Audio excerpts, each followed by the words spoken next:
Hello, എൻ്റെ പേര് കാവ്യ. ഞാൻ അൽബേനിയയിലാണ് വർക്ക് ചെയ്യുന്നത്.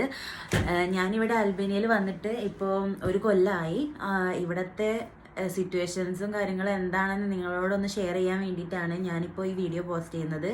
അതുപോലെ അൽബേനിയത്തെ കാര്യങ്ങളെല്ലാം ഞാൻ എൻ്റെ യൂട്യൂബ് ചാനലിൽ പോസ്റ്റ് ചെയ്തിട്ടുണ്ട്. എൻ്റെ ലിങ്ക് ഞാൻ എൻ്റെ ബയോയിൽ കൊടുക്കാം. അതുപോലെ തന്നെ ഇവിടെ നമ്മുടെ നാട്ടിൽ നിന്ന്, നമ്മുടെ കേരളത്തിൽ നിന്ന് ഒരുപാട് ആൾക്കാർ പഠിക്കാനായിട്ടും അതുപോലെ ജോലിക്കായിട്ടും വരുന്നുണ്ട്. അതിന് പുറമെ ഒരുപാട് ആൾക്കാർ വിസിറ്റിനായിട്ടും വരുന്നുണ്ട്. വിസിറ്റ് ഓക്കെയാണ്, വിസിറ്റ് നമുക്ക് ഒരു പ്രശ്നവും കാര്യങ്ങളും ഇല്ല. പക്ഷേ വർക്കിന് വരുന്നവരും സ്റ്റുഡൻസായിട്ട് വരുന്നവർക്കും വേണ്ടിയിട്ടാണ് മെയിനായിട്ട് ഞാൻ ഈ വീഡിയോ പോസ്റ്റ് ചെയ്യുന്നത്. പിന്നെ പ്രത്യേകിച്ച് ജോലിക്ക് വരുന്ന ആൾക്കാർക്ക്, കാരണം കൂടുതലായിട്ട് നമ്മൾ നാട്ടിൽ നിന്ന് വരുമ്പോൾ അവിടെ പോയാൽ അടിപൊളിയാണ് അങ്ങനെ ഒരിക്കലും വിചാരിച്ച് വരരുത്. കാരണം നമ്മളിവിടെ ജോലിക്കാണ് വരുന്നത് എന്നുള്ള ബോധം എപ്പോഴും നമ്മളെ മനസ്സിലുണ്ടായിരിക്കണം.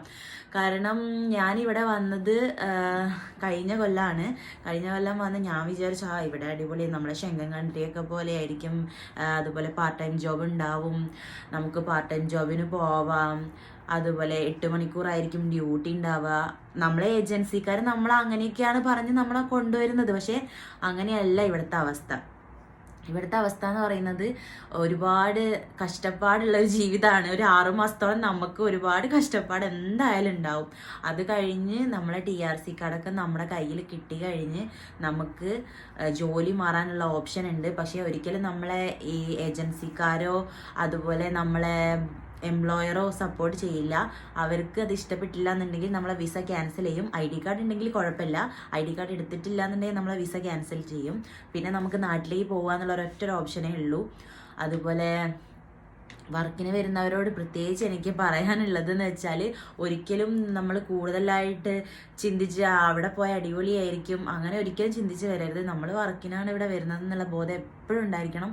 അതുപോലെ സ്റ്റുഡൻസിനോടായാലും എനിക്ക് പറയാനുള്ളത്, പാർട്ട് ടൈം ജോബ് കിട്ടും എന്നൊന്നും പ്രതീക്ഷിച്ച് ആരും എന്താ പറയുക അത് മനസ്സിൽ വെച്ചിട്ട് ഇവിടേക്ക് അൽബേനിയയിലേക്ക് വരികയും ചെയ്യേണ്ട. കാരണം അൽബേനിയയിൽ വന്നിട്ട് പാർട്ട് ടൈം ജോലി കിട്ടും. നമ്മൾ നല്ല സ്ട്രഗിൾ ചെയ്ത് നമ്മൾ നന്നായിട്ട് ജോലി അന്വേഷിക്കണം. അതിന് പുറമെ നമുക്ക് സ്റ്റുഡൻസിൻ്റെ ID കാർഡ് ഇവിടെ കിട്ടണം. എന്നാൽ മാത്രമേ നമുക്ക് ജോലിക്ക് എന്താ പറയുക, ജോലി എന്നുള്ളൊരു വലിയൊരു കടമ്പ തന്നെയാണ് അത് സ്റ്റുഡൻസിന്. അല്ലാതെ നമ്മുടെ വർക്കേഴ്സിന് വരുന്നത് വെച്ചാൽ 6 മാസത്തോളം നമ്മൾ ഏത് എംപ്ലോയറുടെ വിസയിലാണോ ഇവിടെ വന്നത് ആ വിസയിൽ തന്നെ നമ്മൾ ആ എംപ്ലോയറെ കീഴിൽ വർക്ക് ചെയ്യണം എന്നൊരു നിർബന്ധം